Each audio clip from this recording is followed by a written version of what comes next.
Milan Kundera, la insoportable levedad del ser. Tercera parte. Palabras incomprendidas. 1. Ginebra es una ciudad de surtidores y fuentes, de parques con glorietas en las que, en otros tiempos, tocaba la orquesta.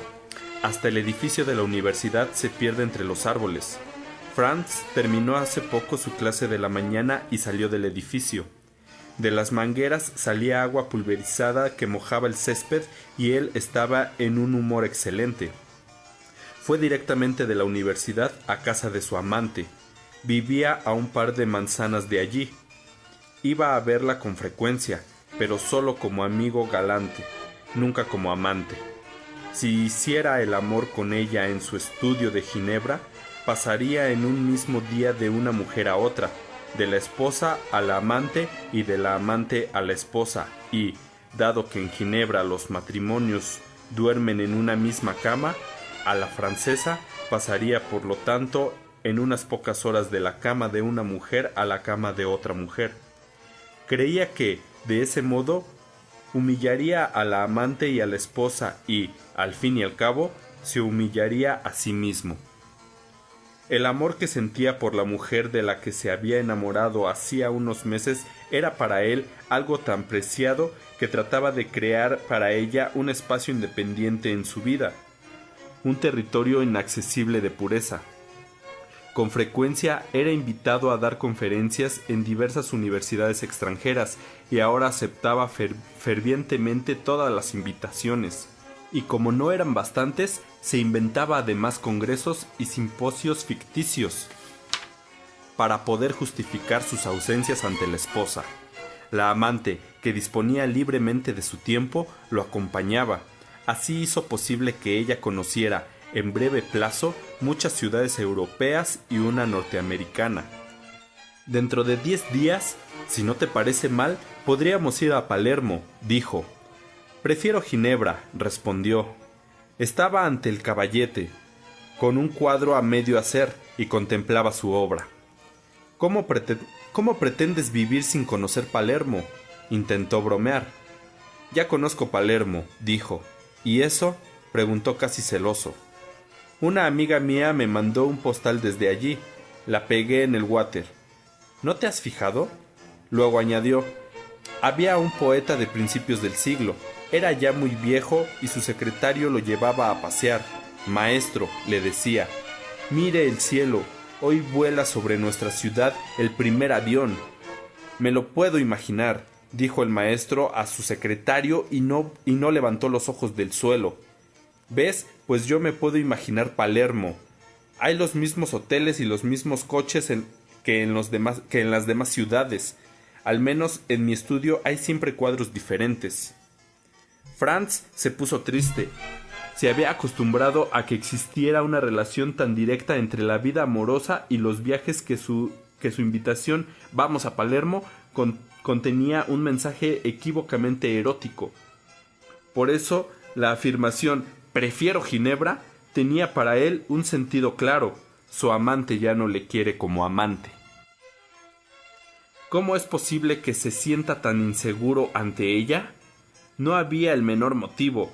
Fue ella y no él la que tomó la iniciativa erótica poco después de que se conocieran. Él era un hombre guapo, estaba en la cima de su carrera científica e incluso era temido por sus colegas, porque en las discusiones científicas era orgulloso y empecinado. Y entonces, ¿por qué piensa todos los días que su amante va a abandonarlo? La única explicación que encuentro es la de que el amor no era para él una prolongación de su vida pública, sino el polo opuesto. Significaba para él el deseo de ponerse a merced de la mujer amada. Quien se entrega a otro como un soldado que se rinde, debe hacer previamente entrega de cualquier tipo de arma. Y si se queda sin defensa alguna ante un ataque, no podrá evitar preguntarse ¿cuándo llegará el ataque?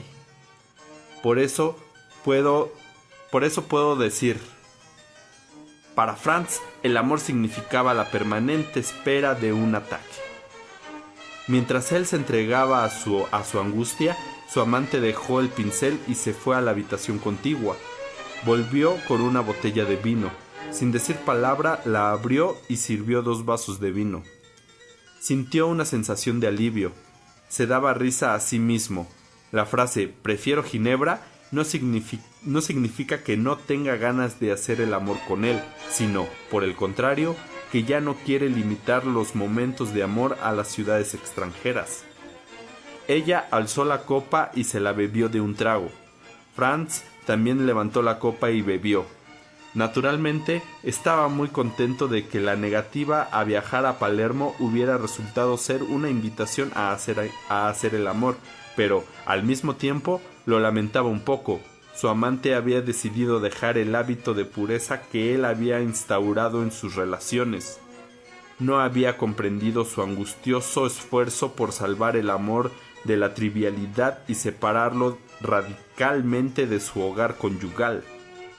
En realidad, lo de no hacer el amor con la pintora en Ginebra era un castigo que se había impuesto a sí mismo por estar casado con otra mujer. Vivía aquello como una especie de culpa o defecto. Aunque su vida erótica con su mujer no valía gran cosa, lo cierto era que dormían en una misma cama. Se despertaban por la noche al oír uno la respiración acelerada del otro y aspiraban mutuamente los olores de sus cuerpos. Claro que hubiera preferido dormir solo, pero la cama compartida seguía siendo el símbolo del matrimonio y los símbolos, como sabemos, son intocables. Cada vez que se metía en la cama con su esposa, pensaba en que su amante se lo imaginaba metiéndose en la cama junto a su esposa. Cada vez que pensaba aquello, sentía vergüenza y precisamente por eso pretendía distanciar lo más posible en el espacio la cama en la que dormía con la esposa de la cama en la que hacía el amor con la amante. La pintora volvió a servirse vino, tomó un poco y luego, en silencio, con una especie de extraña indiferencia, como si Franz no estuviera allí, comenzó a quitarse la blusa. Se comportaba como un alumno de una escuela de teatro que tiene que hacer un ejercicio mostrando lo que hace cuando está solo en una habitación y no lo ve nadie. Se quedó solo con la falda y el sostén. Después, como si acabara de darse cuenta de que no estaba sola en la habitación, miró largamente a Franz. Aquella mirada lo descolocó porque no la entendía. Entre todos los amantes se crean rápidamente unas reglas de juego de las que no son conscientes, pero que son válidas y no pueden infringirse. La mirada que en aquel momento le dirigió ella no respondía a aquellas reglas. No tenía nada en común con las miradas y los gestos que habitualmente precedían a sus actos amorosos. No había en ella ni incitación ni coquetería, sino más bien una especie de interrogación. Solo que Franz no tenía ni idea de lo que podía significar aquella mirada. Luego se quitó la falda, cogió a Franz de la mano y le dio la vuelta para que quedara de cara al gran espejo que estaba a un paso de ellos apoyado contra la pared. No soltó su mano, observando en el espejo, siempre con aquella mirada prolongada e interrogativa, a ratos a sí misma, a ratos a él. Junto al espejo había en el suelo un soporte que llevaba puesto un viejo sombrero hongo negro de hombre. Se agachó a cogerlo y se lo puso en la cabeza. La imagen en el espejo cambió repentinamente. Ahora se veía a una mujer en ropa interior, bella, inaccesible, indiferente y que llevaba puesto en la cabeza un sombrero hongo horrorosamente fuera de lugar. Tenía cogido de la mano a un hombre de traje gris y corbata. Tuvo que volver a reírse de su incapacidad para comprender a su amante. No se había desnudado para incitarlo a hacer el amor, sino para llevar a cabo una especie de extraña broma, un happening privado para ellos dos solos. Sonrió comprensiva y aprobatoriamente. Esperaba que la pintora respondiera a su sonrisa con una sonrisa, pero no hubo tal. No soltó su mano, mirando en el espejo alternativamente a sí misma y a él. El tiempo del happening había llegado a su límite. A Franz le pareció que la broma, aunque estaba dispuesto a considerarla encantadora, duraba demasiado. Por eso cogió delicadamente el sombrero con 2 dedos, se lo quitó con una sonrisa a la pintora y volvió a colocarlo en su soporte. Era como si estuviese borrando con una goma el bigote que un niño travieso le había dibujado a la Virgen María. Ella permaneció unos instantes inmóvil mirándose al espejo. Luego Franz la besó con ternura. De nuevo le pidió que se fuera con él 10 días a Palermo. Esta vez se lo prometió sin objeciones y él se marchó. Volvió a estar de muy buen humor. Ginebra, a la que había maldecido toda la vida como capital del aburrimiento, le parecía hermosa y llena de aventuras. Estaba en la calle y miraba hacia atrás, a la amplia ventana del estudio, en lo alto.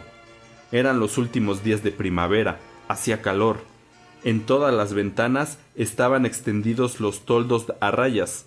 Franz llegó hasta el parque sobre el cual, a lo lejos, flotaban las áureas cúpulas de la iglesia ortodoxa, como balas de cañón doradas, que una fuerza invisible hubiera detenido antes de caer, dejándolas fijas en el aire. Era hermoso. Franz bajó hacia la orilla del lago para tomar la lancha de la empresa municipal de transportes y cruzar hasta la orilla norte del lago, donde vivía. 2. Sabina se quedó sola, regresó al espejo, seguía en ropa interior. Volvió a ponerse el sombrero y estuvo largo rato observándose. A ella misma le resultaba extraño llevar ya tantos años persiguiendo un instante perdido.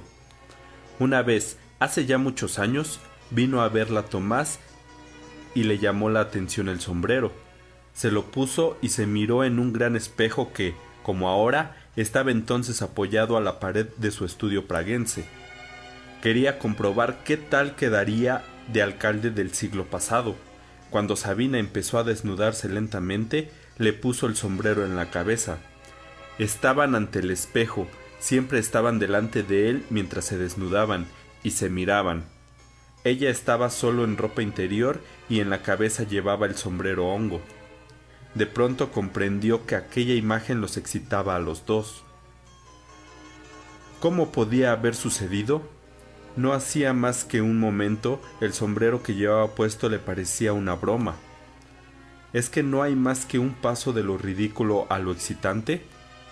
En efecto, aquella vez, al mirarse al espejo, no vio en los primeros instantes más que una situación graciosa, pero inmediatamente lo cómico quedó oculto tras lo excitante. El sombrero hongo no representaba una broma, sino una violencia respecto a Sabina, a su dignidad femenina. Se veía con las piernas desnudas, con las bragas de tela fina a través de la cual se transparentaba el pubis. La ropa interior resaltaba sus encantos femeninos y el duro sombrero masculino negaba, violaba, ridiculizaba aquella femineidad. Tomás estaba a su lado vestido, de lo cual se desprendía que la esencia de lo que veían los dos no era la broma. En ese caso él también debería haber estado en ropa interior y sombrero hongo, sino la humillación. Ella, en lugar de rechazar la humillación, la ponía en evidencia orgullosa y provocativamente, como si permitiera que la violaran pública y voluntariamente, y de pronto ya no pudo más y arrastró a Tomás al suelo. El sombrero hongo rodó debajo de la mesa, mientras ellos estremecían en la alfombra al pie del espejo. Volvamos una vez más al sombrero hongo. Primero fue un confuso recuerdo del abuelo olvidado, alcalde de una pequeña ciudad checa en el siglo pasado. En segundo lugar, fue un recuerdo del papá. Tras el entierro, su hermano se apoderó de todas las propiedades de la familia y ella, por orgullo, se negó a hacer valer sus derechos. Dijo sarcásticamente que se quedaba con el sombrero hongo como única herencia de su padre. En tercer lugar, fue un instrumento para los juegos amorosos con Tomás. En cuarto lugar, fue un signo de la originalidad que ella cultivaba conscientemente. No pudo llevarse demasiadas cosas al emigrar y coger aquel objeto voluminoso y nada práctico significó renunciar a otras más prácticos. En quinto lugar, en el extranjero el sombrero hongo se convirtió en un objeto sentimental. Cuando fue a Zúrich a ver a Tomás, llevó el sombrero hongo y lo tenía puesto al abrirle la puerta de la habitación del hotel. Aquella vez sucedió algo con lo que no contaba. El sombrero hongo no fue ni alegre ni excitante, se convirtió en un recuerdo del tiempo pasado. Ambos estaban emocionados, hicieron el amor como nunca lo habían hecho antes. No había sitio para juegos obscenos porque aquel encuentro no era la continuación de sus reuniones eróticas, en las que siempre inventaban alguna pequeña depravación nueva, sino una recapitulación del tiempo, un canto a su pasado común, el resumen sentimental de una historia no sentimental que se perdía en la lejanía. El sombrero hongo se convirtió en el motivo de la composición musical que es la vida de Sabina. Aquel motivo volvía una y otra vez y en cada oportunidad tenía un significado distinto. Todos aquellos significados fluían por el sombrero hongo como el agua por un cauce. Y pudo decir que aquel era el cauce de Heráclito. No entrarás dos veces en el mismo río. El sombrero hongo era el cauce por el cual Sabina veía correr cada vez un río distinto, un río semántico distinto. Un mismo objeto evocaba cada vez un significado distinto, pero, junto con ese significado, resonaban, como un eco, como una comitiva de ecos, todos los significados anteriores. Cada una de las nuevas vivencias sonaba con un nuevo acompañamiento cada vez más rico. Tomás y Sabina se emocionaron en el hotel de Zúrich al ver el sombrero hongo e hicieron el amor casi llorando, porque aquella cosa negra no era solo un recuerdo de sus juegos amorosos, sino también un recuerdo del padre de Sabina y del abuelo que habían vivido en un siglo sin coches ni aviones. Ahora podemos entender mejor el abismo que separaba a Sabina de Franz. Él escuchaba con avidez la historia de su vida y ella lo escuchaba a él con la misma avidez. Comprendían con precisión el significado lógico de las palabras que se decían, pero no oían en cambio el murmullo del río semántico que fluía por aquellas palabras. Por eso, cuando se puso el sombrero hongo delante de él, Franz se quedó descolocado, como si alguien le hubiera hablado en un idioma extranjero. No le encontraba ni obsceno ni sentimental, era solo un gesto incomprensible que lo descolocaba por su carencia de significado. Mientras las personas son jóvenes y la composición musical de su vida está aún en sus primeros compases, pueden escribirla juntas e intercambiarse motivos, tal como Tomás y Sabina se intercambiaron el motivo del sombrero hongo.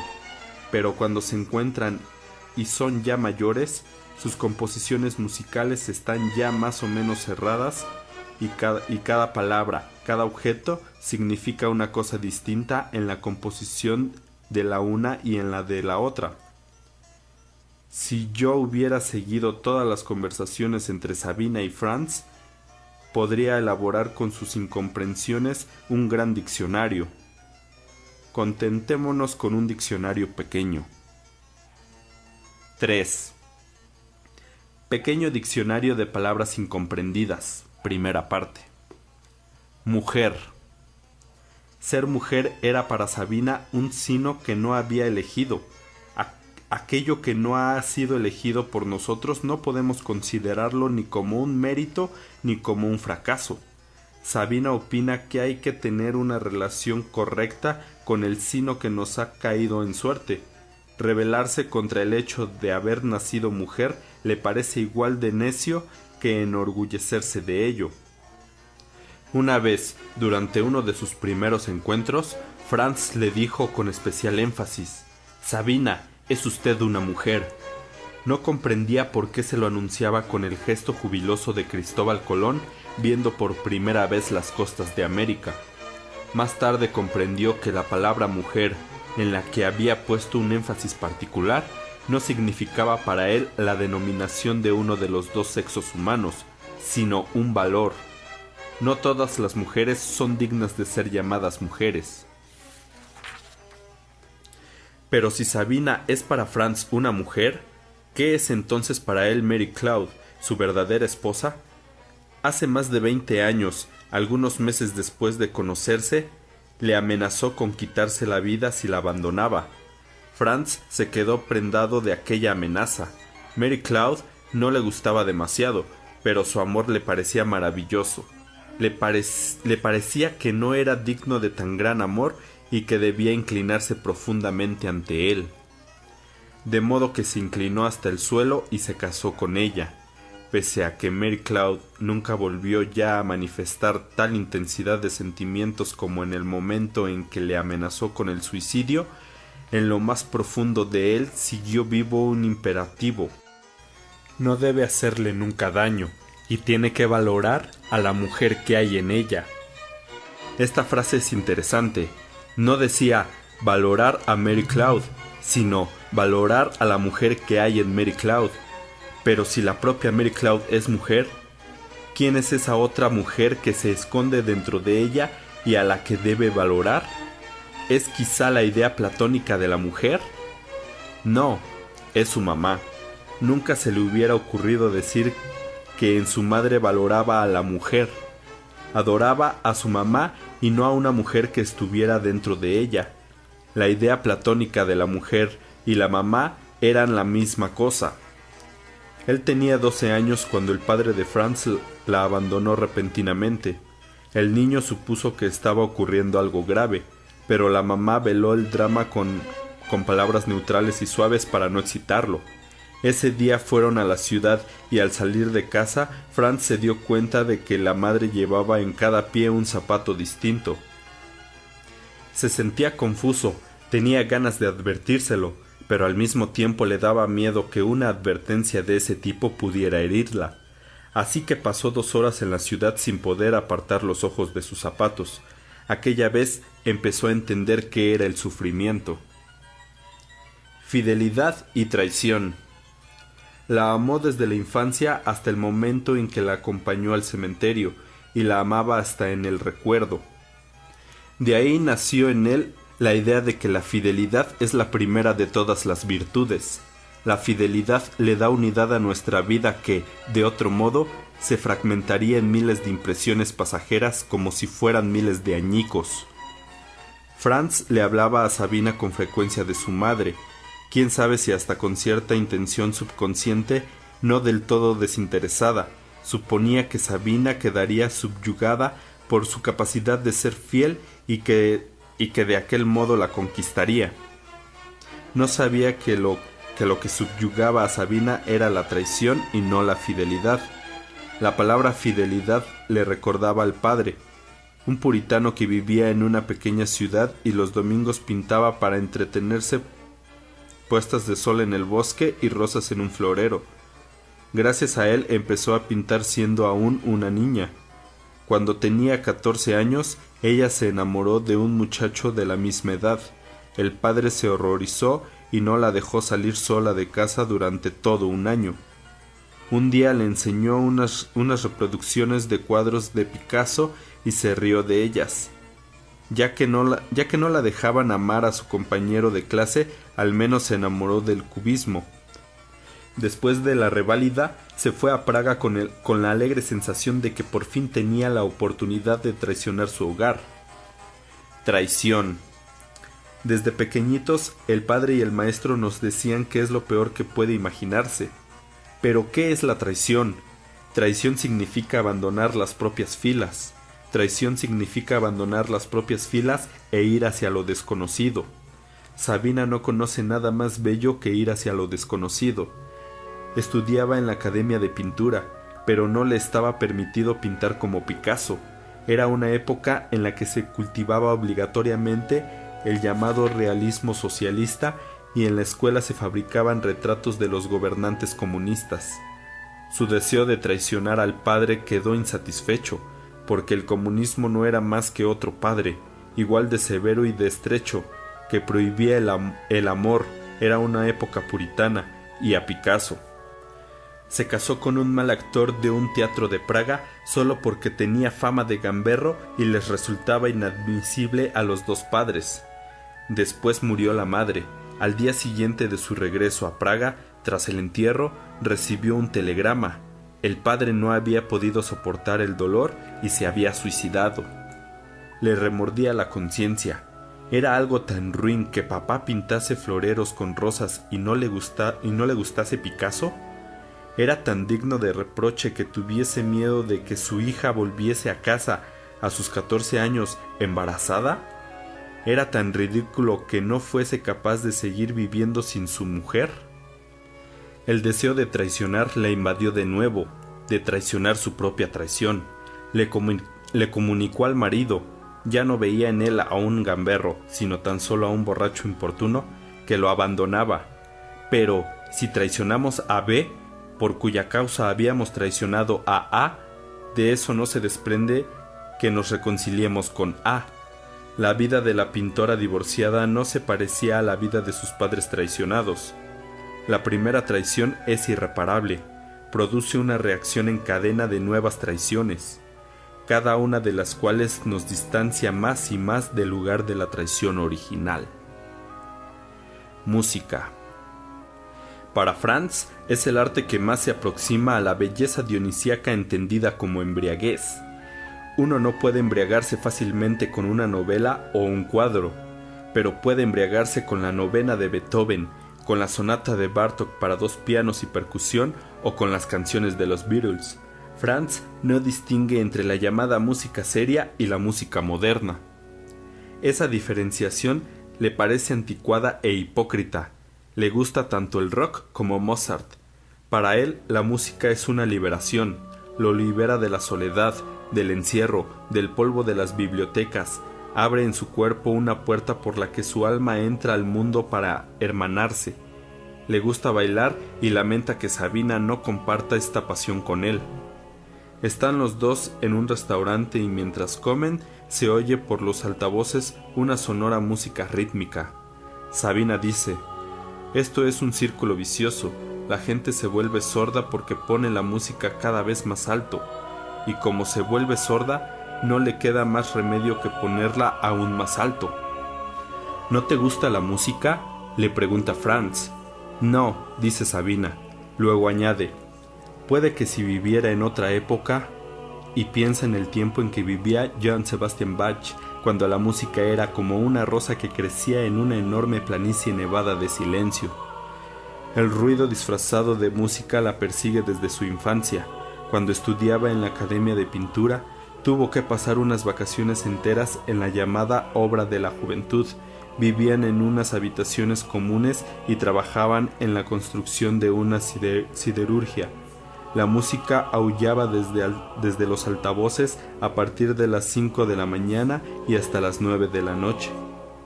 Le daban ganas de llorar, pero la música era alegre y era imposible escapar de ella, ni en el retrete, ni en la cama bajo la manta. Los altavoces estaban por todas partes.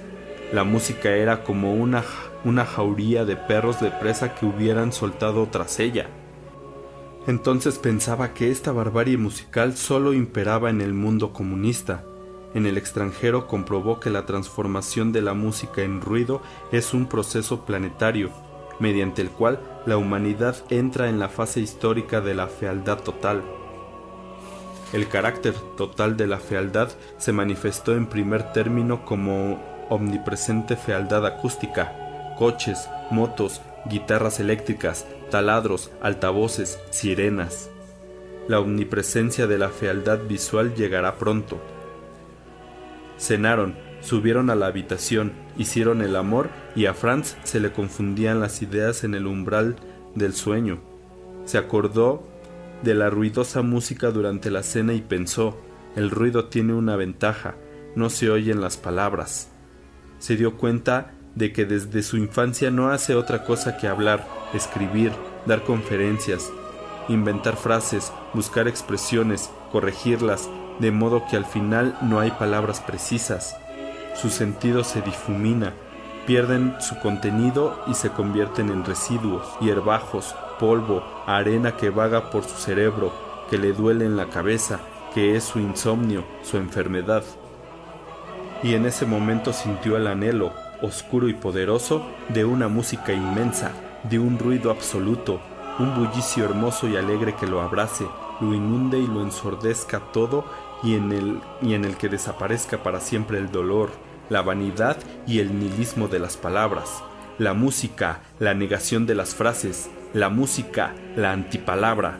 Anhelaba estar durante mucho tiempo abrazado a Sabina, callar, no decir ya nunca más una sola frase y dejar que el placer se funda con el estruendo orgiástico de la música. En medio de aquel feliz ruido imaginario se durmió. Luz y oscuridad. Para Sabina vivir significa ver. La visión está limitada por una doble frontera, una luz fuerte que ciega y la total oscuridad. Posiblemente esto es lo que determina el rechazo de Sabina a cualquier extremismo. Los extremos son la frontera tras la cual termina la vida, y la pasión por el extremismo en el arte y en la política es una velada ansia de muerte. La palabra luz no despierta en Franz la imagen de un paisaje sobre el cual descansa el blando resplandor del día, sino la de la fuente de luz en sí, el sol, la lámpara, el reflector. Franz recuerda las conocidas metáforas: el sol de la verdad, el deslumbrante resplandor de la razón, etc. Al igual que la luz, le atrae la oscuridad. Sabe que en nuestro tiempo se considera ridículo apagar la luz mientras se hace el amor, y por eso deja encendida una pequeña lámpara encima de la cama. Pero cuando penetra Sabina, cierra los ojos. El gozo que le inunda requiere oscuridad. Esa oscuridad es pura, limpia, sin imágenes ni visiones. Esa oscuridad no tiene final, no tiene fronteras. Esa oscuridad es el infinito que cada uno de nosotros lleva dentro de sí. En efecto, quien busque el infinito, que cierre los ojos. En el momento en que siente que el gozo se extiende por su cuerpo, Franz se estira y se diluye en el infinito de su oscuridad. Él mismo se vuelve infinito. Pero cuanto mayor se vuelve un hombre en su oscuridad interior, más disminuye en su apariencia externa. Un hombre con los ojos cerrados es una ruina de hombre. A Sabina le desagrada esta visión. No quiere mirar a Franz y por eso cierra también los ojos. Pero esa oscuridad no significa para ella el infinito, sino simplemente la disconformidad con lo que se ve, la negación de lo visto, el rechazo a ver. 4. Sabina se dejó convencer para visitar una asociación de compatriotas. Discutían una vez más acerca de si se debía haber luchado contra los rusos con las armas en la mano o no. Por supuesto que aquí, en la tranquilidad de la emigración, todos decían que se tenía que haber luchado. Sabina dijo: entonces vuelvan y luchen. No debía haberlo dicho. Un hombre con el pelo cano y ondulado la señaló con un largo dedo índice. No diga eso. Todos ustedes son responsables de lo que pasó. Usted también. ¿Qué hizo usted allí contra el régimen comunista? Pintar cuadros, eso es todo. La evaluación y el examen de los ciudadanos es una actividad permanente, la principal de las actividades sociales en los países comunistas. Si a un pintor se le ha de autorizar una exposición, si un ciudadano debe obtener un visado para poder ir durante las vacaciones al mar, si un futbolista debe formar parte de la selección nacional, primero hay que reunir todos los dictámenes e informes sobre él, de la portera, de los compañeros de trabajo, de la policía, de la organización del partido, de los sindicatos. Luego estos son analizados, sopesados y resumidos por funcionarios especiales designados para esos fines. Pero aquello de lo que hablan esos dictámenes no se refiere a la capacidad del ciudadano para pintar, jugar al fútbol o a si su salud necesita que pase las vacaciones junto al mar. Se refiere única y exclusivamente a lo que se dio en llamar perfil político del ciudadano, o sea, a lo que el ciudadano dice, a lo que piensa, al modo en que se comporta, a si participa en reuniones y en manifestaciones del 1 de mayo. Dado que todo, la vida cotidiana, la carrera profesional y hasta las vacaciones, dependen de la evaluación que se haga al ciudadano. Todo el mundo, si quiere jugar al fútbol en el equipo nacional, exponer sus cuadros o pasar las vacaciones junto al mar, tiene que comportarse de modo que la evaluación sea positiva. En eso pensaba ahora Sabina, mientras oía hablar al hombre del pelo cano. No se preocupa de si sus compatriotas juegan bien al fútbol o pintan bien.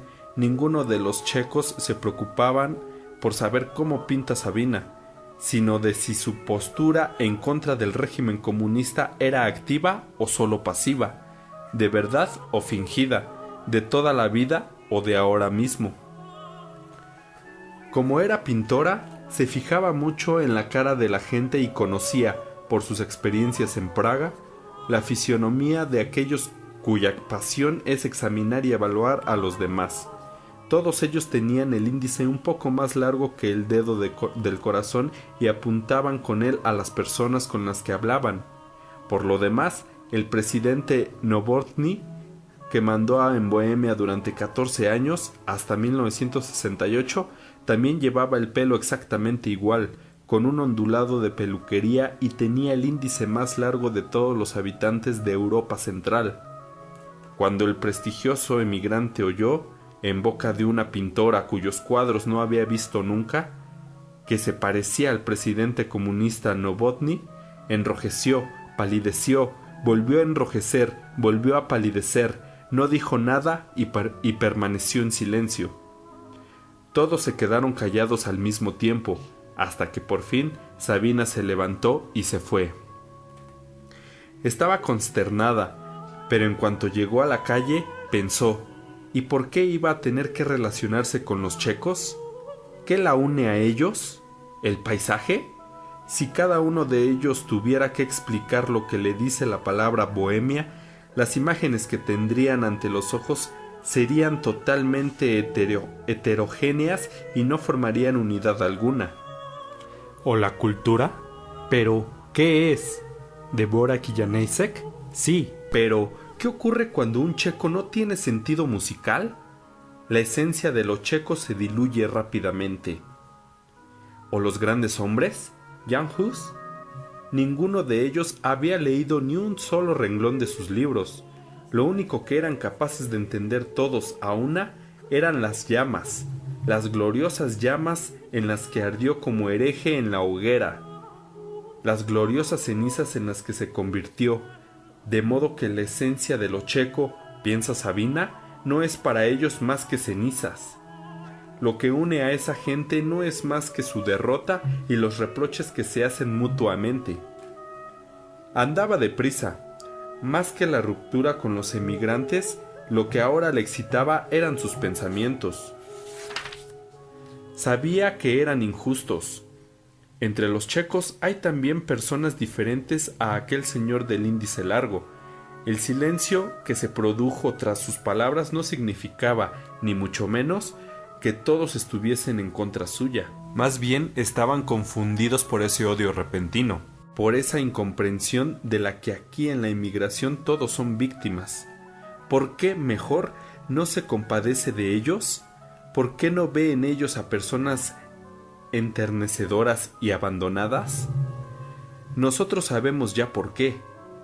Ya al traicionar a su padre, la vida apareció ante ella como un largo camino de traiciones, y cualquier traición nueva la atraía como un vicio y como una victoria. No quiere permanecer en sus filas, no quiere permanecer en esas filas siempre con la misma gente y las mismas conversaciones. Por eso le excita tanto lo injusta que es. La excitación no le resulta desagradable, al contrario, Sabina tiene la sensación de haber vencido y de ser aplaudida por alguien invisible. Pero inmediatamente después de aquella embriaguez llegó la angustia. Este camino tiene que terminar en algún sitio. Alguna vez tiene que dejar de traicionar. Algún día tiene que detenerse. Era de noche e iba deprisa por el andén. El tren para Ámsterdam ya está en la estación. Buscaba su vagón. Abrió la puerta del compartimiento hasta el cual la había conducido un amable revisor y vio a Franz sentado en la cama, que ya estaba hecha. Se levantó para darle la bienvenida y ella lo abrazó y lo cubrió de besos. Tenía unas ganas terribles de decirle, como la más trivial de las mujeres: «No me abandones, no dejes que me vaya, dómame, esclavízame, sé fuerte». Pero eran palabras que no podía y no sabía pronunciar. Después de abrazarlo, lo único que dijo fue: «Estoy tan contenta de estar contigo». Era lo más que podía decir una persona de un carácter tan reservado como el de ella. 5. Pequeño diccionario de palabras incomprendidas. Continuación. Manifestaciones. En Italia o en Francia, la cosa es sencilla. Cuando los padres obligan a alguien a ir a la iglesia, éste se venga ingresando en el partido, comunista, maoísta, trotskista, etc. Pero a Sabina, su padre primero la hizo ir a la iglesia y después, él mismo, por temor, la obligó a apuntarse en la Unión de Jóvenes Comunistas. Cuando iba a las manifestaciones del 1 de mayo, no sabía llevar el ritmo de la marcha, de modo que la chica que iba detrás le gritaba y le daba pisotones a propósito.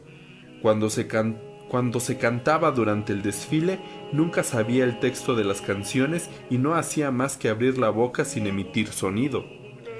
Pero sus compañeras se dieron cuenta y la acusaron. Desde pequeña odiaba todas las manifestaciones.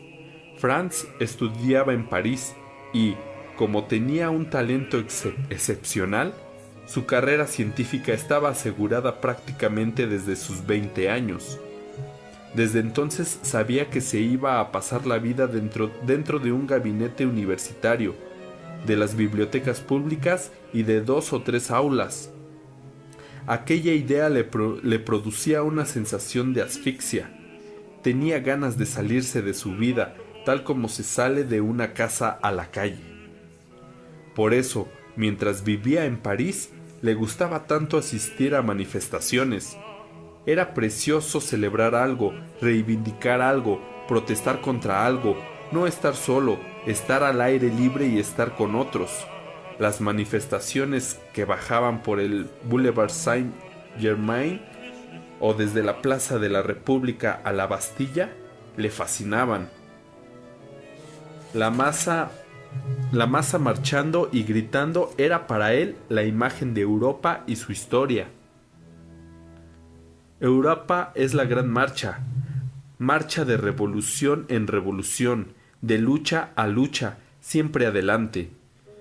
También podría decirlo de otro modo. A Franz su vida entre libros le parecía irreal, anhelaba una vida real, el contacto con el resto de las personas que van con él codo con codo, sus gritos. No era consciente de que precisamente lo que considera irreal, el trabajo en la soledad del gabinete y de las bibliotecas, es su vida real, mientras que las manifestaciones que representaban para él la realidad no son más que teatro, danza, fiesta, dicho de otro modo, sueño. Durante sus estudios, Sabina vivía en una residencia. Los 1 de mayo todos tenían que estar desde muy temprano en el punto de partida de la manifestación. Para que no faltase nadie, los funcionarios de la organización de estudiantes controlaban que la residencia quedase vacía. Por eso se escondía en el retrete y, cuando hacía mucho tiempo que los demás ya se habían ido, volvía a su habitación. Había un silencio como nunca. Solo a lo lejos se oía a las bandas de música. Era como si estuviera escondida dentro de una concha y a lo lejos resonase el mar del mundo hostil. Un año después de abandonar Bohemia, se encontraba casualmente en París, precisamente en el aniversario de la invasión rusa. Se celebraba una manifestación de protesta y no fue capaz de resistir a la tentación de participar. Los jóvenes franceses levantaban el puño y gritaban consignas contra el imperialismo soviético. Aquellas consignas le gustaban, pero de pronto comprobó con sorpresa que era incapaz de gritar a coro con los demás. No aguantó en la manifestación más que unos pocos minutos. Les confió su experiencia a sus amigos franceses. Se extrañaron. ¿Es que no quieres luchar contra la ocupación de tu país? Tenía ganas de decirles que detrás del comunismo, del fascismo, de todas las ocupaciones y las invasiones, se esconde un mal más básico y general. Para ella, la imagen de ese mal es una manifestación de personas que marchan, levantan los brazos y gritan al unísono las mismas sílabas. Pero sabía que no sería capaz de explicárselo. Perpleja, cambió el tema de la conversación. Belleza de Nueva York. Anduvieron por Nueva York durante horas. A cada paso variaba el espectáculo como si fueran por una estrecha vereda de un paisaje montañoso arrebatador. En medio de la acera, un joven se inclinaba y rezaba. A poca distancia de él dormitaba una negra hermosa. Un hombre vestido con un traje negro atravesaba la calle dirigiendo con gestos ampulosos una orquesta invisible. El agua brotaba de una fuente y alrededor de ella almorzaban sentados unos obreros de la construcción. Las escaleras verdes trepaban por las fachadas de unas casas feas de ladrillos rojos, pero aquellas casas eran tan feas que en realidad resultaban hermosas. Junto a ellas había un gran rascacielos acristalado y, detrás de aquel, otro rascacielos en cuyo techo habían construido un pequeño palacio árabe con sus torrecillas, sus galerías y sus columnas doradas. Sabina se acordó de sus cuadros. En ellos también se producían encuentros de cosas que no tenían nada que ver. Una siderurgia en construcción y detrás de ella una lámpara de petróleo. Otra lámpara más, cuya antigua pantalla de cristal pintado está rota en pequeños fragmentos que flotan sobre un paisaje desértico de marismas. Franz dijo: la belleza europea ha tenido siempre un cariz intencional. Había un propósito estético y un plan a largo plazo según el cual la gente edificaba durante decenios una catedral gótica o una ciudad renacentista. La belleza de Nueva York tiene una base completamente distinta. Es una belleza no intencional. Surgió sin una intención humana, algo así como una gruta con estalactitas. Formas que en sí mismas son feas, se encuentran casualmente, sin planificación, en unas combinaciones tan increíbles que relucen con milagrosa poesía. Sabina dijo: una belleza no intencional. Sí, también podría decirse la belleza como error. Antes de que la belleza desaparezca por completo del mundo, existirá aún durante un tiempo como error. La belleza como error es la última fase de la historia de la belleza. Y se acordó del primer cuadro que pintó, ya como pintora madura. Surgió gracias a que sobre él cayó por error pintura roja. Sí, sus cuadros estaban basados en la belleza del error. Y Nueva York era la patria secreta y verdadera de su pintura.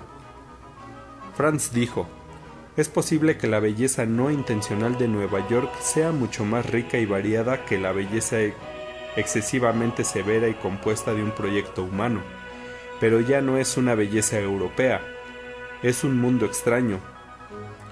¿Resultará que hay al menos algo acerca de lo cual los dos piensen lo mismo? No, hay una diferencia. Lo ajeno de la belleza neoyorquina atrae tremendamente a Sabina. A Franz le fascina, pero también le horroriza. Despierta en él la añoranza de Europa. Patria de Sabina. Sabina comprende la aversión de él hacia América. Franz es la personificación de Europa. Su madre era de Viena, su padre era francés, él es suizo. Por su parte, Franz admira la patria de Sabina. Cuando le habla de sí misma y de sus amigos de Bohemia, Franz oye las palabras cárcel, persecución, tanques en las calles, emigración, octavillas, literatura prohibida, exposiciones prohibidas, y siente una extraña envidia mezclada de nostalgia. Le confiesa a Sabina: una vez un filósofo escribió acerca de mí que todo lo que digo son especulaciones indemostrables y me llamó un Sócrates casi inverosímil. Me sentí tremendamente humillado y le respondí en un tono furibundo: imagínate, este episodio ridículo fue el mayor conflicto que jamás he vivido. Fue entonces cuando mi vida alcanzó el máximo de sus posibilidades dramáticas. Nosotros dos vivimos a dos escalas distintas. Tú has entrado en mi vida como Gulliver en el país de los enanos. Sabina protesta. Dice que el conflicto, el drama, la tragedia no significan absolutamente nada. No representan valor alguno, nada que merezca respeto o admiración. Lo que todo el mundo le puede envidiar a Franz es el trabajo que ha podido hacer tranquilamente. Franz hace un gesto de negación con la cabeza. Cuando la sociedad es rica, la gente no tiene que trabajar con las manos y se dedica a la actividad intelectual. Hay cada vez más universidades y cada vez más estudiantes. Los estudiantes, para poder terminar sus carreras, tienen que inventar temas para sus tesinas. Hay una cantidad infinita de temas, porque sobre cualquier cosa se puede hacer un estudio. Los folios de papel escritos se amontonan en los archivos, que son más tristes que un cementerio, porque en ellos no entra nadie ni siquiera el día de difuntos. La cultura sucumbe bajo el volumen de la producción, la avalancha de letras, la locura de la cantidad. Por ese motivo te digo que un libro prohibido en tu país significa infinitamente más que los millones de palabras que vomitan nuestras universidades. En este sentido podríamos entender la debilidad de Franz por todas las revoluciones. Tiempo atrás había sentido simpatía por Cuba, luego por China y, cuando la perdió debido a la crueldad de sus regímenes, se acostumbró melancólicamente a la idea de que ya no le quedaba más que aquel mar de letras que no tienen ningún peso y no son la vida. Se hizo profesor en Ginebra, donde no se celebran manifestaciones, y, en una especie de vida ascética, solo, sin mujeres ni manifestaciones, publicó con considerable éxito varios libros científicos. Un buen día llegó Sabina como una aparición. Venía de un país en el que desde hacía mucho tiempo no florecía ningún tipo de ilusiones revolucionarias, pero donde se conservaba lo que él más admiraba de las revoluciones: el riesgo, el coraje y el peligro de muerte, una vida vivida a gran escala. Sabina le había devuelto la fe en la grandeza del destino del hombre. Resultaba aún más bella porque detrás de su figura se transparentaba el doloroso drama de su país. Pero a Sabina no le gustaba aquel drama. Las palabras cárcel, persecución, libros prohibidos, ocupación, tanques, son para ella palabras feas, carentes del menor perfume romántico. La única palabra que suena en su interior dulcemente, como un recuerdo nostálgico de su patria, es la palabra cementerio. Cementerio. En Bohemia los cementerios parecen jardines. Las tumbas están cubiertas de césped y flores de colores. Las humildes sepulturas se pierden entre el verde de las hojas. Cuando oscurece, los cementerios se llenan de pequeñas velas encendidas, de modo que es como si los muertos hubieran organizado un baile infantil. Sí, un baile infantil, porque los muertos son inocentes como niños. Aunque la vida estuviera llena de crueldad, en los cementerios siempre ha reinado la paz. Incluso en tiempos de guerra, en la época de Hitler, en la de Stalin, durante todas las ocupaciones. Cuando estaba triste, cogía el coche y se iba lejos de Praga, a pasear por alguno de los cementerios del pueblo que le gustaban. Aquellos cementerios, con montes azulados al fondo, eran hermosos como una canción de cuna. Para Franz, un cementerio es un desagradable depósito de huesos y piedras. 6. Yo no iría jamás en coche. Les tengo pánico a los accidentes. Aunque uno no se mate, tiene que quedarle un trauma para toda la vida, dijo el escultor y se cogió inconscientemente el dedo índice que por poco no había perdido hacía tiempo, mientras labraba una escultura en madera. Lo conservó de milagro. —¿Qué va? —rió Mary Claude, que estaba en forma. —Una vez tuve un accidente grave y fue estupendo. Lo mejor de todo fue el hospital. No podía dormir, así que leía sin parar, de día y de noche. Todos la miraban con un asombro que a ella le producía un evidente placer. Franz sentía una sensación en la que se mezclaba el disgusto. Sabía que tras el mencionado accidente su mujer se había quedado muy deprimida y no había parado de quejarse, y una especie de admiración. Su capacidad para transformar todo lo que le pasaba era una muestra de su imponente vitalidad. Continuó. Allí fue donde empecé a dividir los libros en diurnos y nocturnos. De verdad que hay libros que solo se pueden leer por la noche. Todos manifestaban un asombro admirativo, menos el escultor, que seguía apretando su dedo y tenía la cara llena de arrugas por el desagradable recuerdo. Mary Claude se dirigió a él. ¿Qué categoría le adjudicarías a Stendhal? El escultor no prestaba atención y se encogió de hombros sin saber qué responder. El crítico de arte que estaba a su lado manifestó que a su juicio Stendhal era una lectura diurna. Mary Claude hizo un gesto de negación con la cabeza y afirmó con voz sonora: «Te equivocas. No, te equivocas. Stendhal es un autor nocturno». Franz participaba en la discusión sobre el arte nocturno y diurno sin apenas dedicarle atención, porque no pensaba más que en cuándo aparecería Sabina. Habían estado dudando los dos muchos días si debían aceptar o no la invitación a este cóctel. Mary Claude la organizaba para todos los pintores y escultores que habían expuesto alguna vez en su galería. Desde que conoció a Franz, Sabina evitaba encontrarse con su mujer, pero tenían miedo de quedar en evidencia y al final llegaron a la conclusión de que sería más natural y menos sospechoso que ella asistiese. Miraba disimuladamente hacia la antesala y entonces se dio cuenta de que en el otro extremo de la sala resonaba constantemente la voz de su hija Marianne, que tenía 18 años. Abandonó el grupo dominado por su mujer para incorporarse al círculo dominado por su hija. Algunos estaban sentados en sillones, otros de pie. Marianne estaba sentada en el suelo. Franz estaba seguro de que Mary Claude, al otro extremo del salón, tampoco tardaría mucho en sentarse en la alfombra. Sentarse en el suelo en presencia de los huéspedes era en aquella época un gesto que significaba naturalidad, soltura, progresismo, amistosidad y espíritu parisino.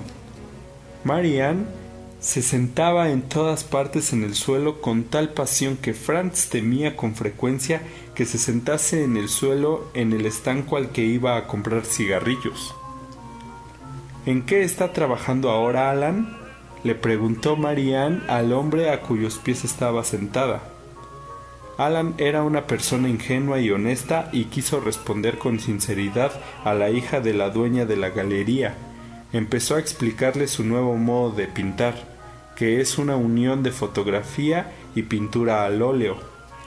No había dicho más de 3 frases cuando Marianne empezó a silbar.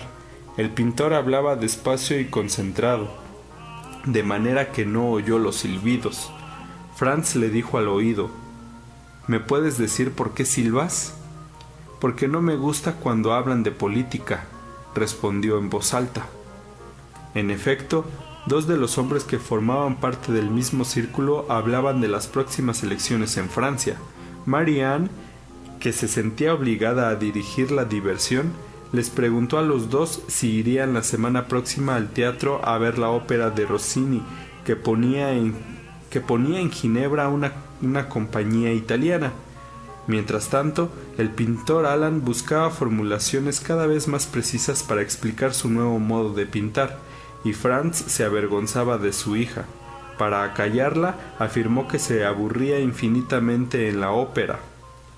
«Eres terrible», dijo Mary Ann, tratando desde el suelo de golpear a su padre en la barriga.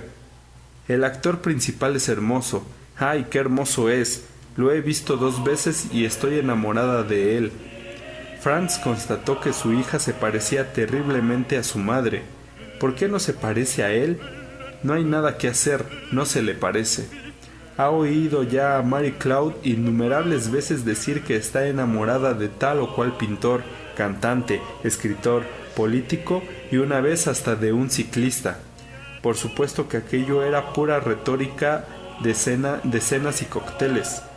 Pero a veces, en esos momentos, él se acordaba de que una vez, hace 20 años, dijo lo mismo de él mientras lo amenazaba con suicidarse. En ese momento entró Sabina en el salón. Mary Claude la vio y fue a su encuentro.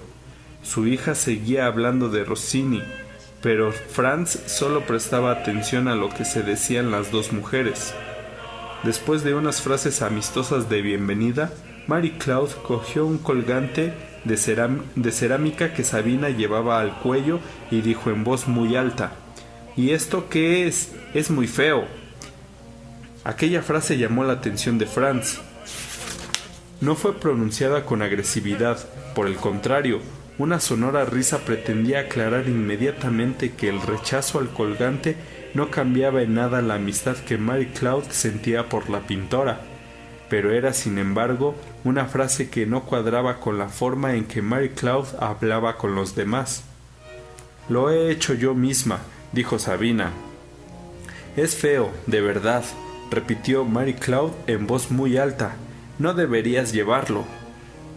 Franz sabía que a su mujer no le importaba nada que el colgante fuese feo o no. Feo era aquello que ella quería ver feo, hermoso era lo que quería ver hermoso. Los adornos de sus amigos eran hermosos a priori, pero aunque, pese a todo, los encontrase feos, se lo callaría, porque hacía tiempo que el halago se había convertido en su segunda personalidad. Entonces, ¿por qué había decidido que el colgante que Sabina se había hecho iba a ser feo? Franz lo tiene completamente claro. Mary Claude dijo que el colgante de Sabina era feo porque se lo podía permitir. Para ser más preciso, Mary Claude dijo que el colgante de Sabina era feo para que quedase claro que se podía permitir decirle a Sabina que su colgante era feo. La exposición de Sabina hace un año no tuvo gran éxito y a Mary Claude no le interesaba demasiado ganarse el favor de Sabina.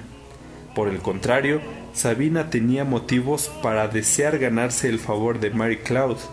Sin embargo, su actitud no daba esa impresión. Sí, Franz lo tenía completamente claro.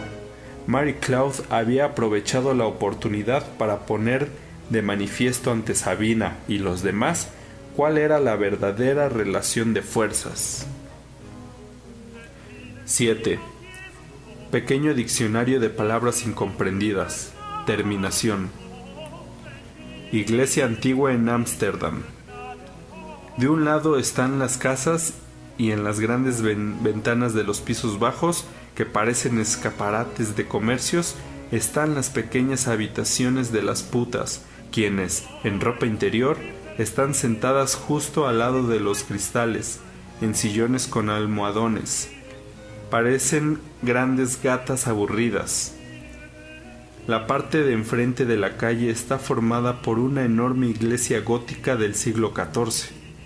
Entre el mundo de las putas y el mundo de Dios, como un río entre 2 reinos, se extiende un intenso olor a orina. Lo único que ha quedado del antiguo estilo gótico dentro de la catedral son las altas paredes desnudas, las columnas, la bóveda y las ventanas. En las paredes no hay ni un solo cuadro, ni una sola escultura. La iglesia está vacía como un gimnasio. Lo único que hay en el medio son filas de sillas formando un gran cuadrado que rodea un ínfimo estrado con una mesa para el predicador. Detrás de las sillas hay unas cabinas de madera. Son los palcos para las familias de ricos burgueses. Las sillas y los palcos están puestos sin la más mínima consideración para con la forma de las paredes y la situación de las columnas, como si quisieran expresarle a la arquitectura gótica su indiferencia y desprecio. La fe calvinista convirtió hace ya siglos la iglesia en un simple cobertizo que no tiene otra función que la de proteger la oración de los creyentes de la lluvia y la nieve.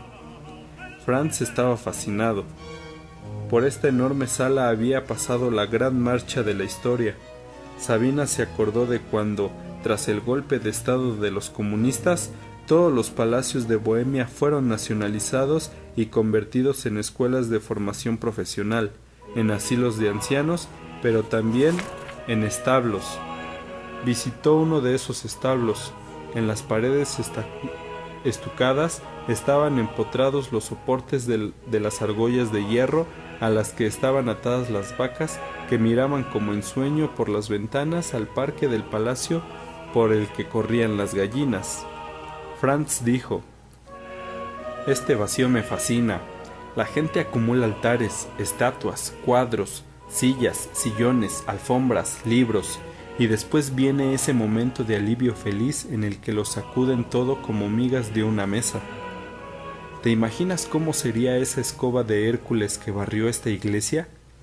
Sabina señaló uno de los palcos de madera. Los pobres tenían que estar de pie y los ricos tenían palcos, pero había algo que unía al banquero y al pobre: el odio a la belleza. «¿Qué es la belleza?», dijo Franz, y ante sus ojos apareció la inauguración de la exposición en la que tuvo que participar recientemente en compañía de su mujer. La infinita vanidad de los discursos y las palabras, la vanidad de la cultura, la vanidad del arte. Cuando ella trabajaba como estudiante en la obra de la juventud y tenía el alma envenenada por las alegres marchas que sonaban sin interrupción por los altavoces, cogió un domingo la motocicleta y se dirigió hacia las lejanas montañas. Se detuvo en un pueblecito perdido en medio de los montes. Apoyó la motocicleta en la pared de la iglesia y entró. Estaban oficiando la misa. En aquella época la religión estaba perseguida por el régimen y la mayor parte de la gente se mantenía alejada de la iglesia. Los únicos que estaban sentados en los bancos eran los viejos y las viejas, porque esos no le temían al régimen, solo le temían a la muerte. El sacerdote pronunciaba con voz cantarina una frase y la gente la repetía a coro. Eran letanías. Las palabras, siempre iguales, volvían como un peregrino que no puede despegar los ojos del paisaje o como un hombre que no es capaz de despedirse de la vida. Ella estaba sentada en el último banco. A ratos cerraba los ojos, solo para oír la música de aquellas palabras, y luego los volvía a abrir. Veía arriba la cúpula pintada de azul y sobre el azul unas grandes estrellas doradas. Estaba como encantada. Lo que repentinamente había encontrado en aquella iglesia no era a Dios, sino a la belleza. Sabía perfectamente que aquella iglesia y aquellas letanías no eran bellas en sí mismas, sino precisamente en relación con la obra de la juventud, en la que pasaba sus días en medio del ruido de las canciones.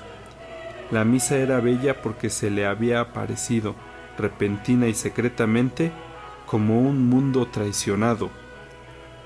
Desde entonces sabía que la belleza es un mundo traicionado. Solo podemos encontrarla cuando sus perseguidores la han dejado olvidada por error en algún sitio. La belleza está oculta tras los bastidores de las manifestaciones del 1 de mayo. Si la queremos encontrar, tenemos que rasgar el lienzo del decorado. «Esta es la primera vez que me fascina una iglesia», dijo Franz. Lo que despertaba su entusiasmo no era ni el protestantismo ni el ascetismo, era otra cosa, algo muy personal, de lo que no se atrevía a hablar delante de Sabina.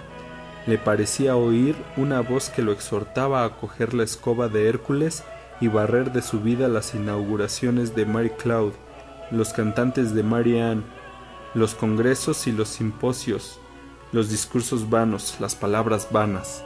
El gran espacio vacío de la iglesia de Ámsterdam aparecía ante él como la imagen de su propia liberación. Fuerza. En la cama de uno de los muchos hoteles en los que hacían el amor, Sabina jugaba con los brazos de Franz. «Es increíble», dijo, «que tengas esos músculos». Franz se alegró por el elogio. Se levantó de la cama, cogió una pesada silla de roble por la parte de abajo de la pata junto al suelo y la levantó lentamente. «No tienes que tener miedo de nada», dijo. «Yo podría defenderte en cualquier situación. Antes participaba en competiciones de judo». Consiguió levantar el brazo con la pesada silla por encima de la cabeza y Sabina dijo: «Es agradable ver lo fuerte que eres». Pero para sus adentros añadió lo siguiente: «Franz es fuerte, pero su fuerza se dirige solo hacia afuera. Con respecto a las personas con las que vive, a las que quiere, es débil. La debilidad de Franz se llama bondad. Franz nunca podría darle órdenes a Sabina. No le mandaría, como en un tiempo hizo Tomás, que coloque un espejo en el suelo y ande encima de él desnuda. No es que le falte sensualidad, pero le falta fuerza para mandar. Hay cosas que solo pueden hacerse con violencia. El amor físico es impensable sin violencia». Sabina miraba a Franz, que caminaba por la habitación con la silla levantada. Aquello le parecía grotesco y la llenaba de una extraña tristeza. Franz dejó la silla en el suelo y se sentó en ella mirando a Sabina. «No es que no me agrade ser fuerte», dijo, «pero ¿para qué necesito estos músculos en Ginebra? Los llevo como un adorno, como unas plumas de pavo real. En la vida me he peleado con nadie». Sabina continuó con su meditación melancólica. «Y si tuviera un hombre que le diera órdenes, alguien que quisiera ser su amo, ¿cuánto tiempo iba a aguantarlo? Ni siquiera 5 minutos. De lo cual se deduce que no hay hombre que le vaya bien, ni fuerte ni débil». Dijo: «¿Y por qué no utilizas nunca tu fuerza contra mí?» «Porque amar significa renunciar a la fuerza», dijo Franz con suavidad. Sabina se dio cuenta de 2 cosas. En primer lugar, de que aquella frase era hermosa y cierta. En segundo lugar, de que, al pronunciarla, Franz quedaba descalificado para su vida erótica. Vivir en la verdad. Esta es una fórmula que utiliza Kafka en su diario o en alguna carta. Franz ya no recuerda dónde. Aquella fórmula le llamó la atención. ¿Qué es eso de vivir en la verdad? La definición negativa es sencilla. Significa no mentir, no ocultarse, no mantener nada en secreto. Desde que conoció a Sabina, Franz vive en la mentira. Le habla a su mujer de un congreso en Ámsterdam y de unas conferencias en Madrid que jamás han tenido lugar, y le da miedo ir con Sabina por la calle en Ginebra. Le divierte mentir y esconderse, precisamente porque no lo ha hecho nunca. Se siente agradablemente excitado, como un buen alumno que hubiera decidido hacer novillos por una vez en su vida. Para Sabina, vivir en la verdad, no mentirse a sí mismo, ni mentir a los demás, solo es posible en el supuesto de que vivamos sin público. En cuanto hay alguien que observe nuestra actuación, nos adaptamos, queriendo o sin querer, a los ojos que nos miran, y ya nada de lo que hacemos es verdad. Tener público, pensar en el público, eso es vivir en la mentira. Sabina desprecia la literatura en la que los autores delatan todas sus intimidades y las de sus amigos. La persona que pierde su intimidad lo pierde todo, piensa Sabina. Y la persona que se priva de ella voluntariamente es un monstruo. Por eso Sabina no sufre por tener que ocultar su amor. Al contrario, solo así puede vivir en la verdad. Por el contrario, Franz está seguro de que la división de la vida en una esfera privada y otra pública es la fuente de toda mentira. El hombre es de una manera en su intimidad y de otra en público. Vivir en la verdad significa para él suprimir la barrera entre lo privado y lo público. Le agrada citar la frase de André Breton acerca de que le gustaría vivir en una casa de cristal, en la que nada sea secreto y en la que todos puedan verlo. Cuando oyó a su mujer decirle a Sabina, «¡Qué feo es ese colgante!», comprendió que ya no podía seguir viviendo en la mentira. En aquel momento debía haber salido en defensa de Sabina. Si no lo hizo fue porque tenía miedo de poner en evidencia su amor secreto. Al día siguiente del cóctel iría con Sabina a pasar 2 días a Roma. Seguía resonando en sus oídos la frase «¡Qué feo es ese colgante!», y veía a su mujer de una manera distinta a como la había visto durante toda su vida. Su agresividad, invulnerable, ruidosa y temperamental, lo liberaba del peso de la bondad que había cargado pacientemente durante 23 años de matrimonio. Se acordó del enorme espacio interior en la iglesia de Ámsterdam y volvió a sentir dentro de sí el extraño, ininteligible entusiasmo que en él despertaba aquel vacío. Estaba haciendo la maleta cuando entró Mary Claude a buscarlo a la habitación. Empezó a hablarle de los invitados del día anterior, elogiando enérgicamente algunas opiniones que había oído de ellos y condenando sarcásticamente otras. Franz la miró largamente y luego dijo: «No hay ninguna conferencia en Roma». No entendía. «¿Y entonces a qué vas?». Dijo: «Hace ya 9 meses que tengo una amante. No quiero que nos veamos en Ginebra, por eso viajo tanto. He pensado que debía saberlo». Después de pronunciar las primeras palabras, se asustó. El coraje que tenía al comienzo lo abandonó. Apartó la vista para no ver en la cara de Mary Claude la desesperación que suponía que le iba a causar con sus palabras. Tras una pequeña pausa se oyó: «Sí, yo también opino que debía saberlo». La voz sonaba firme y Franz levantó la vista. Mary Claude no se había derrumbado. Seguía pareciéndose a aquella mujer que ayer había dicho con voz chillona: «¡Qué feo es ese colgante!». Siguió: «Y ya que eres tan valiente para comunicarme que hace 9 meses me engañas, ¿podrías decirme con quién?». Él siempre había pensado que no debía hacerle daño a Mary Claude, que tenía que valorar a la mujer que había en ella. Pero ¿a dónde había ido a parar aquella mujer que había en Mary Claude? Dicho de otro modo, ¿a dónde había ido a parar la imagen de su madre que él relacionaba con su mujer? La madre, su triste y traicionada mamá, que llevaba en cada pie un zapato diferente, se había ido de Mary Claude y quién sabe si ni siquiera se había ido, porque nunca había estado en ella. Se dio cuenta de aquello con repentino odio. «No tengo ningún motivo para ocultártelo», dijo. Aunque no la había herido la noticia de que le era infiel, no dudaba de que la heriría la noticia de quién era su rival. Por eso le habló de Sabina sin dejar de mirarla a la cara. Poco después se reunió con Sabina en el aeropuerto. El avión levantó el vuelo y él se sentía cada vez más liviano. Pensaba en que, después de 9 meses, por fin vivía en la verdad. 8. Sabina se sentía como si Franz hubiera forzado la puerta de su intimidad, como si de pronto se hubieran asomado la cabeza de Mary Claude, la cabeza de Mary Ann, la cabeza del pintor Alan y la del escultor que anda siempre apretándose el dedo, las cabezas de todas las personas que conocen Ginebra. Se convertirá, contra su voluntad, en la rival de no sé qué mujer, que no le interesa en lo más mínimo.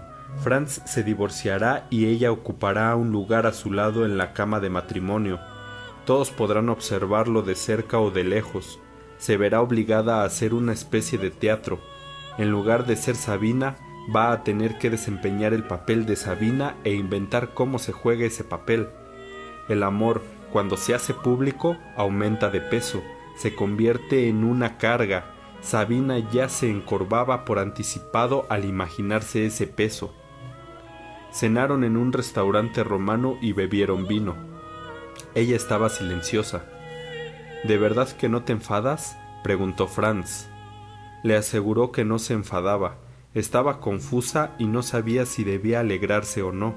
Se acordaba de su encuentro en el compartimiento del tren en Ámsterdam. Aquella vez tuvo ganas de caer de rodillas ante él y pedirle que la retuviera aunque fuera por la fuerza y que nunca la dejase ir. Aquella vez deseó que terminara de una vez ese peligroso camino de traiciones. Deseó detenerse. Ahora trataba de evocar con la mayor intensidad posible el deseo de entonces, de invocarlo, de apoyarse en él. Era en vano. La sensación de disgusto era más fuerte. Regresaban al hotel andando, ya de noche. Los italianos que pasaban junto a ellos hacían ruido, gritaban, gesticulaban, de modo que ellos podían andar juntos sin decir palabra y no oír su propio silencio. Después Sabina se lavó largamente en el cuarto de baño, mientras Franz la esperaba en la cama tapado con la colcha. La lamparita estaba encendida como siempre. Al regresar del cuarto de baño la apagó. Fue la primera vez que lo hizo. Franz debía haber registrado mejor aquel gesto. No le prestó atención porque no tenía significado alguno para él. Como sabemos, prefería cerrar los ojos cuando hacían el amor. Y debido precisamente a aquellos ojos cerrados, Sabina apagó la lamparita. Ya no quería ver aquellos párpados cerrados ni un segundo más. Los ojos, como dice el proverbio, son la ventana del alma. El cuerpo de Franz, que se movía siempre encima de ella con los ojos cerrados, era para ella un cuerpo sin alma.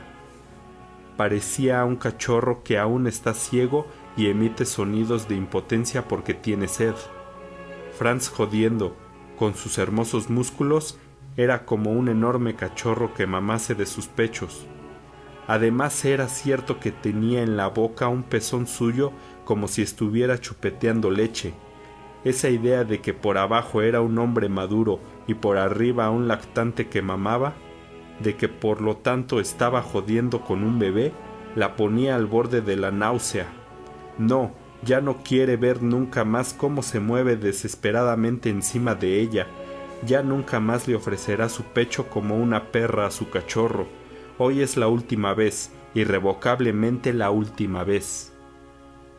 Sabía, por supuesto, que su decisión era el colmo de la injusticia, que Franz es el mejor de los hombres que jamás ha tenido, que es inteligente, que comprende sus cuadros, que es guapo, que es bueno, pero cuanto más lo sabía, más ganas tenía de violar aquella inteligencia, aquella bondad, de violar aquella fuerza impotente. Aquella noche lo amó con mayor intensidad que nunca, porque la excitaba saber que era por última vez. Hacía el amor con él y estaba ya muy lejos de allí. Volvía a oír a lo lejos la trompeta dorada de la traición y sabía que era una voz a la que no podría resistir. Le parecía que había aún ante ella un enorme espacio para la libertad, y la lejanía de aquel espacio la excitaba. Hacía el amor con Franz locamente, salvajemente, como nunca lo había hecho con él. Franz gemía sobre su cuerpo y estaba seguro de entenderlo todo. Pese a que Sabina había estado callada durante la cena y no le había dicho lo que pensaba de su decisión, ahora le respondía. Ponía de manifiesto su alegría, su pasión, su aprobación, su deseo de vivir para siempre con él. Se sentía como un jinete que va montado a caballo hacia un vacío maravilloso, hacia un vacío sin esposa, sin hija, sin hogar, hacia un maravilloso vacío barrido por la escoba de Hércules, hacia un maravilloso vacío que llenaría con su amor. Ambos iban encima del otro como quien va a caballo, ambos iban hacia la lejanía que anhelaban, ambos estaban unidos por la traición que los liberaba. Franz iba en Sabina y traicionaba a su mujer. Sabina iba en Franz y traicionaba a Franz. 9. Durante más de 20 años había visto en su mujer a su madre, a un ser dulce al que es necesario defender. Aquella idea estaba demasiado arraigada en él como para que pudiera liberarse de ella en 2 días. Al regresar a casa sintió remordimientos. Tuvo miedo de que tras su partida se hubiera derrumbado y estuviera torturada por la tristeza. Abrió tímidamente la puerta, entró en su habitación. Se detuvo un momento en silencio, escuchando. Sí, estaba en casa. Tras un momento de duda fue a verla para saludarla, como era su costumbre. Alzó las cejas con una sorpresa fingida. ¿Has vuelto aquí? ¿Y a dónde iba a ir? Tuvo ganas de decir con auténtica sorpresa, pero no dijo nada. Ella continuó. Para que todo quede claro, no tengo nada en contra de que te traslades enseguida a su casa. Cuando se lo confesó todo, el día de la partida, no tenía un plan preciso. Estaba dispuesto a discutir amistosamente al regreso cómo hacer las cosas para causarle el menor daño posible. Pero no contaba con que ella misma insistiese fría y obstinadamente en que se fuese.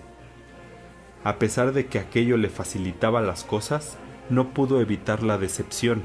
Toda la vida había tenido miedo de herirla y sólo por eso se había impuesto voluntariamente la disciplina de una monogamia idiotizante, y al cabo de 20 años de pronto comprueba que sus reparos han sido completamente inútiles y que se había privado de otras mujeres solo por culpa de un malentendido. Por la tarde tenía una clase y de la universidad fue directamente a casa de Sabina. Quería pedirle que le permitiese quedarse en su casa por la noche. Llamó al timbre pero no abrió nadie. Se fue al bar de enfrente y estuvo durante mucho tiempo mirando hacia la entrada de su casa. Había anochecido ya y él no sabía qué hacer. Toda su vida había dormido con Mary Cloud en la misma cama. Si ahora regresara a casa, ¿dónde se acostaría? Podría acostarse, por supuesto, en el tresillo de la habitación contigua, pero ¿no sería un gesto exagerado? ¿No parecería una manifestación de enemistad?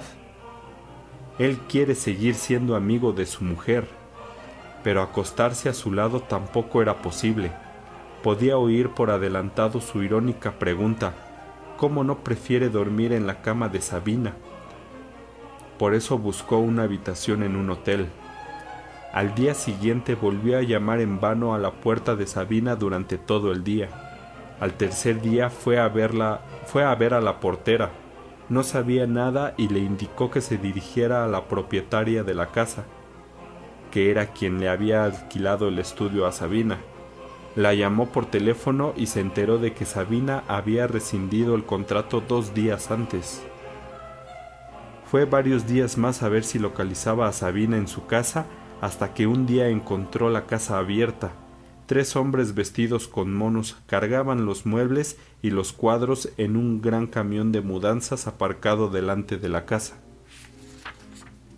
Les preguntó a dónde llevaban los muebles. Le contestaron que tenían orden expresa de mantener en secreto la dirección. Ya estaba a punto de ofrecerles unos cuantos billetes para que le desvelaran el secreto, cuando de repente sintió que no tenía fuerzas para hacerlo. La tristeza lo había paralizado por completo. No entendía nada, no era capaz de explicarse nada. Lo único que sabía era que había estado esperando aquel momento desde el instante en que conoció a Sabina. Había pasado lo que tenía que pasar. Franz no se resistía. Encontró un piso pequeño en el casco antiguo. En un momento en que sabía que no iban a estar ni la mujer ni la hija, visitó su antiguo hogar para llevarse la ropa y los libros más importantes. Se cuidó mucho de no coger nada que pudiera hacerle falta a Mary Cloud. Un día la vio a través del cristal de una cafetería. Estaba sentada con otras 2 señoras y su cara, en la que una gesticulación incontrolada había marcado hace tiempo muchas arrugas, se movía temperamentalmente. Las damas la escuchaban y se reían sin parar. Franz tenía la impresión de que les estaba hablando de él. Seguro que se habría tenido que enterar de que Sabina había desaparecido de Ginebra precisamente en la misma época en que Franz decidió irse a vivir con ella. Era una historia verdaderamente cómica. No podía extrañarse de ser objeto de diversión de las amigas de su mujer. Regresó a su piso, hasta donde llegaban cada hora el sonido de las campanas de la iglesia de Saint-Pierre. Aquel mismo día le habían traído la mesa de la tienda. Olvidó a Mary Claude y a sus amigas, y por un momento olvidó también a Sabina. Se sentó a la mesa. Estaba contento de haberla elegido él mismo. Había vivido 20 años rodeado de muebles que no había elegido él. De todo se encargaba Mary Claude. En realidad es la primera vez que dejaba de ser un muchacho y se independizaba. Al día siguiente había quedado con el carpintero para que le hiciese una librería.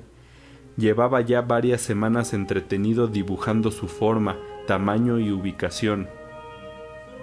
Entonces se percató con sorpresa de que no era desdichado. La presencia física de Sabina era mucho menos importante de lo que había supuesto. Lo importante era la huella dorada, la huella mágica que había dejado en su vida y que nadie podría quitarle.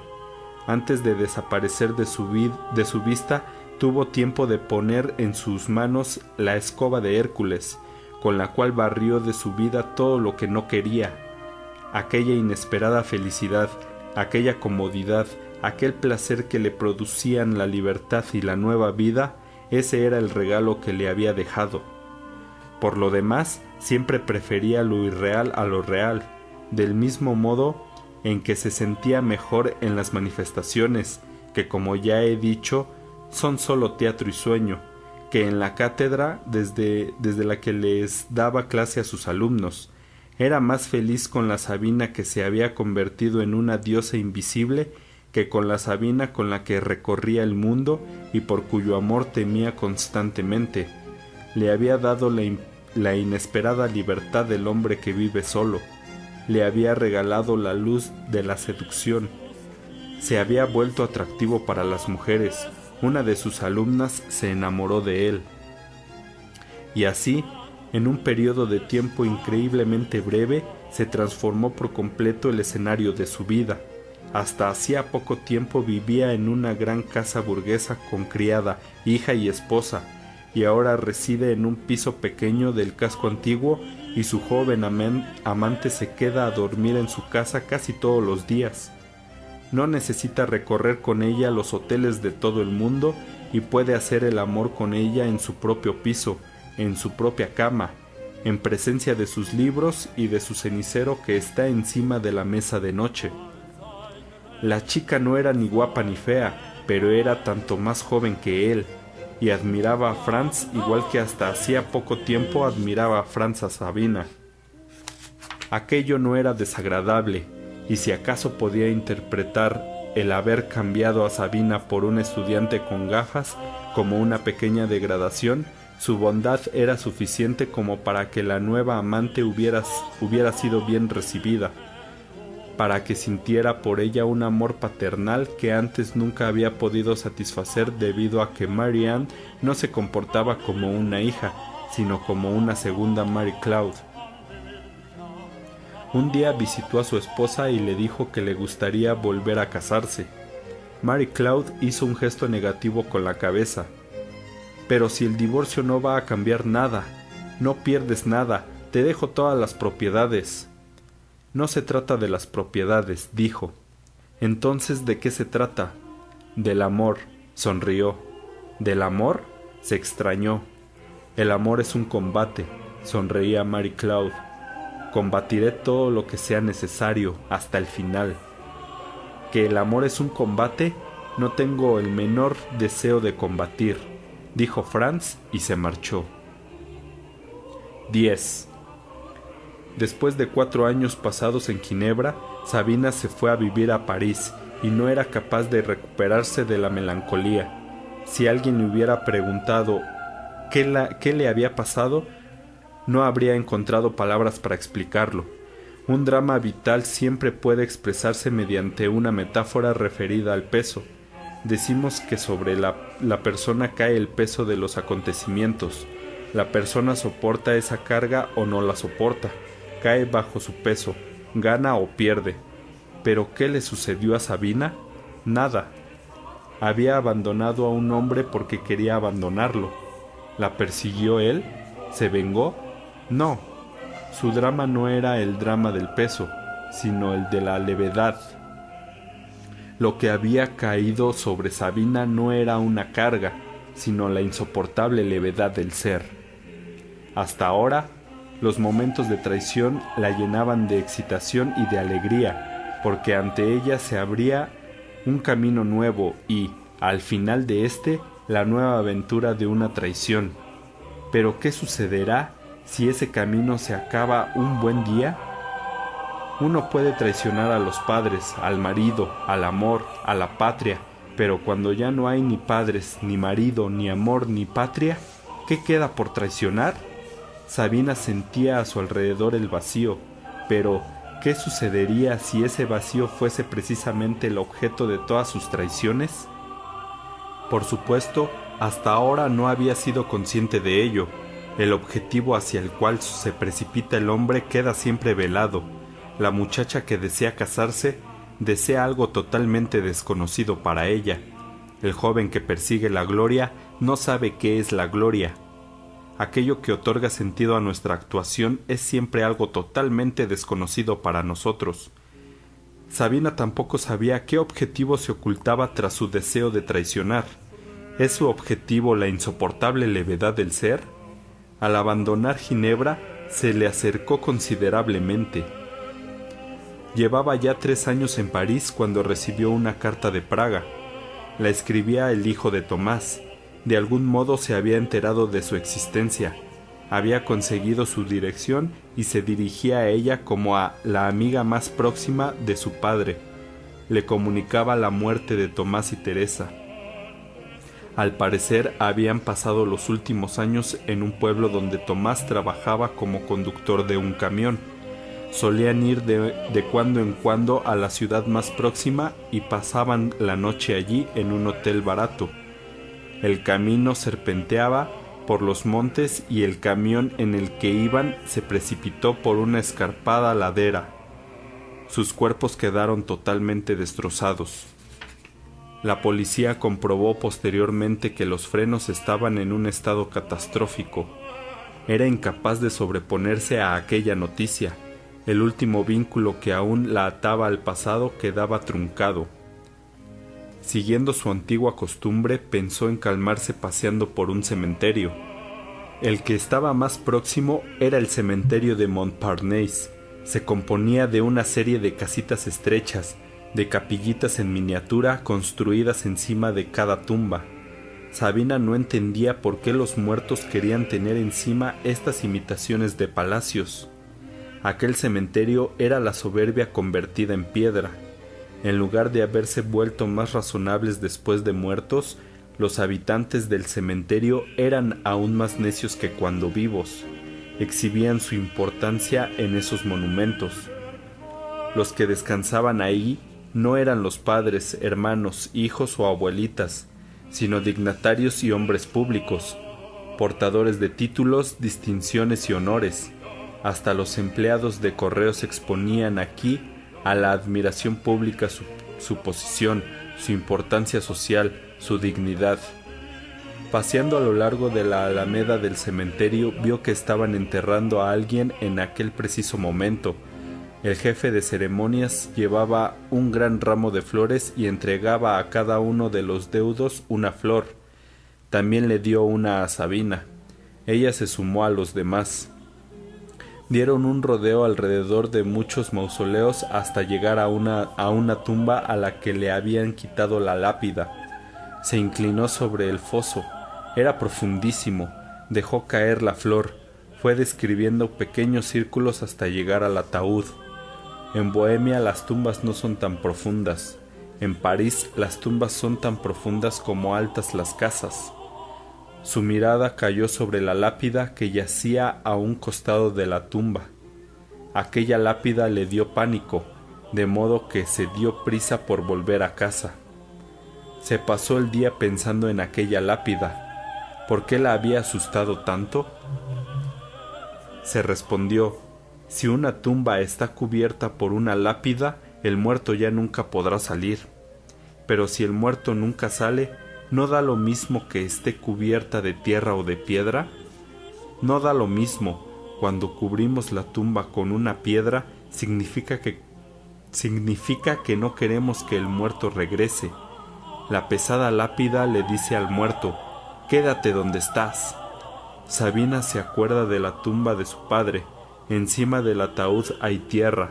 De la tierra crecen flores y el arce estira sus raíces hacia el ataúd, de modo que podemos imaginarnos que, a través de esas raíces y esas flores, sale de la tumba. Si su padre hubiese estado cubierto por una lápida, nunca hubiera podido ir a hablar con él después de su muerte. Nunca hubiera podido oír en la corona del árbol su voz que la perdonaba. ¿Qué aspecto tendrá el cementerio donde yacen Teresa y Tomás? Volvió a pensar en ellos. Solían ir a la ciudad más próxima a pasar la noche en el hotel que allí había. Aquel párrafo de la carta llamó su atención. Indicaba que eran felices. Volvió a ver a Tomás como si fuera uno de sus cuadros. Delante, don Juan como un decorado falso pintado por un pintor ingenuo. A través de una grieta en el decorado podía verse a Tristán. Había muerto como Tristán, no como don Juan. Los padres de Sabina murieron en una misma semana. Tomás y Teresa en un mismo instante. Sintió nostalgia de Franz. En cierta ocasión le había hablado de sus paseos por los cementerios. Se estremeció de asco y dijo que los cementerios eran depósitos de huesos y piedras. En ese momento se abrió entre ellos un abismo de incomprensiones. Hasta hoy, en Montparnasse, no había entendido qué quería decir. Le da pena haber sido impaciente. Es posible que, si hubieran permanecido más tiempo juntos, hubieran empezado lentamente a comprender las palabras que decían. Sus vocabularios se habrían ido aproximando tímida y lentamente como unos amantes muy vergonzosos, y la música de cada uno de ellos hubiera empezado a fundirse con la música del otro. Pero ya es tarde. Sí, es tarde y Sabina sabe que no se quedará en París, que seguirá avanzando aún más allá, porque si muriera aquí, le pondrían una lápida encima y, para una mujer que nunca tiene sosiego, la idea de que su huida vaya a detenerse para siempre es insoportable. 11. Todos los amigos de Franz sabían de Marie-Claude y todos sabían de su estudiante con gafas grandes. Pero de quien no sabían era de Sabina. Franz se equivocaba al pensar que su esposa hablaba de ella con sus amigas. Sabina era una mujer hermosa y Marie-Claude no quería que la gente comparara mentalmente la cara de las dos. Él temía que los descubriesen y por eso nunca tuvo ningún cuadro suyo, ningún dibujo, ni siquiera una pequeña fotografía, de modo que desapareció de su vida sin dejar huella. No existían pruebas tangibles de que hubiera pasado con ella el mejor año de su vida. Por eso le gustaba aún más serle fiel.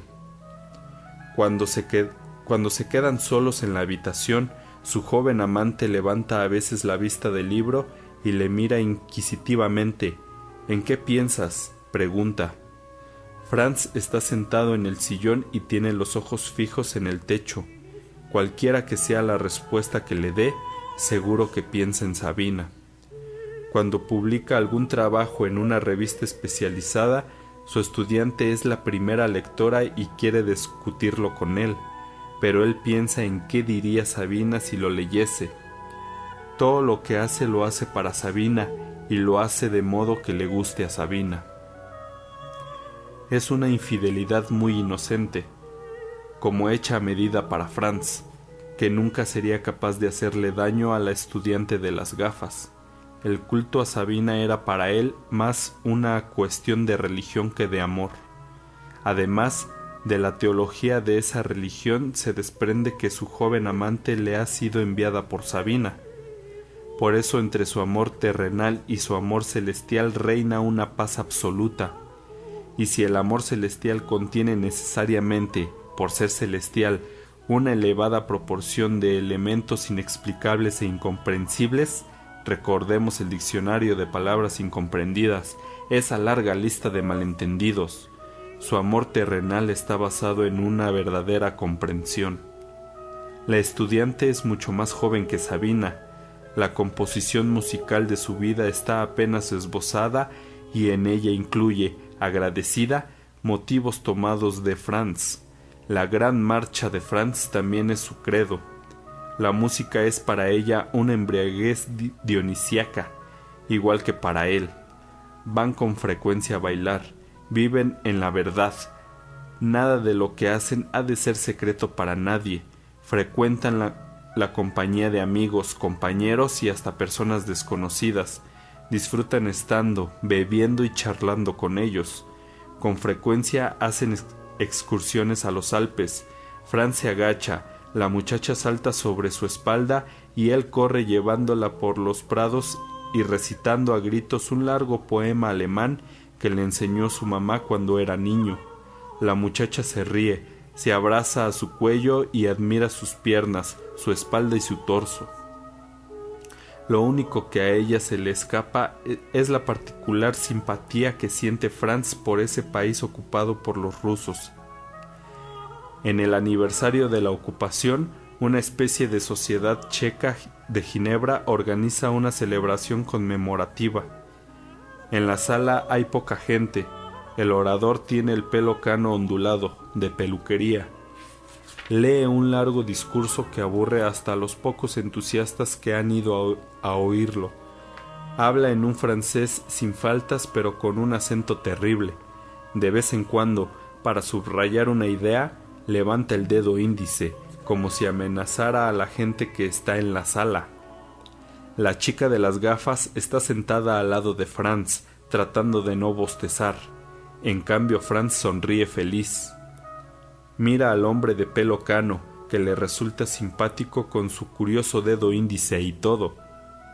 Le parece que ese hombre es un mensajero secreto, un ángel, que mantiene la comunicación entre él y su diosa. Cierra los ojos tal como los cerraba encima del cuerpo de Sabina en 15 hoteles europeos y uno norteamericano.